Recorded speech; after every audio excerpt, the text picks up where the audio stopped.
अस्सलाम वालेकुम रहमतुल्लाहि व बरकातुहू। नाज़रीन करम, हम बातचीत करने जा रहे हैं कि अंपायर्स के बारे में जो कि बेईमानियाँ की गई हैं। आईसीसी को नोटिस देना चाहिए इस पर, क्योंकि अंपायरिंग भारतीयों के हक में हमें देखने को मिली है। अगर आप गौर करते हैं, पाकिस्तान वाले मैच के अंदर भी यही सिस्टम रहा। आज वाले मैच की बातचीत करते हैं तो आज भी अंपायर्स की इतनी घटिया किस्म की अंपायरिंग देखने को मिली है। बांग्लादेश टीम इस मैच को जीत सकता था, मगर उसे जिताया नहीं गया क्योंकि पाकिस्तान को फ़ायदा पहुंच सकता था।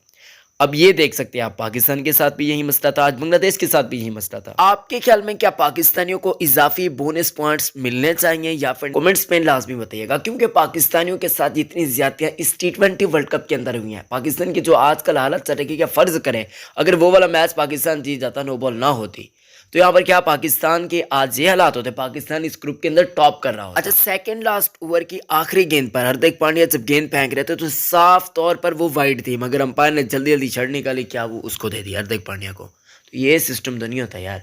वो बेचारा बंगाली पिट पिट के थक गया, लेकिन लिफ्ट ही नहीं कराई गई। तो मेरे हिसाब से यहाँ पर नुकसान पाकिस्तानियों को भरपूर किस्म का इस टूर्नामेंट के अंदर हुआ है। आईसीसी को चाहिए कि वो पाकिस्तानियों के बारे में कुछ सोचे। अगर ऐसा सिलसिला चलता रहा, हमेशा से पाकिस्तानियों के साथ ना इंसाफियां होती रही, तो फिर काम नहीं चलना जरा भाई। आईसीसी को चाहिए कि वो पाकिस्तान की मदद करे, पाकिस्तान को बोनस पॉइंट्स, क्योंकि पाकिस्तानी टीम है जो सेमीफाइनल डिजर्व करती है। पाकिस्तान की जितनी फैन फॉलोइंग है, उतना मेरे हिसाब से भारत के बाद सबसे ज्यादा फैन फॉलोइंग पाकिस्तान टीम की है। इस बात में कोई भी शक नहीं है। वीडियो को लाइक कर दीजिएगा, चैनल को सब्सक्राइब कर दीजिएगा।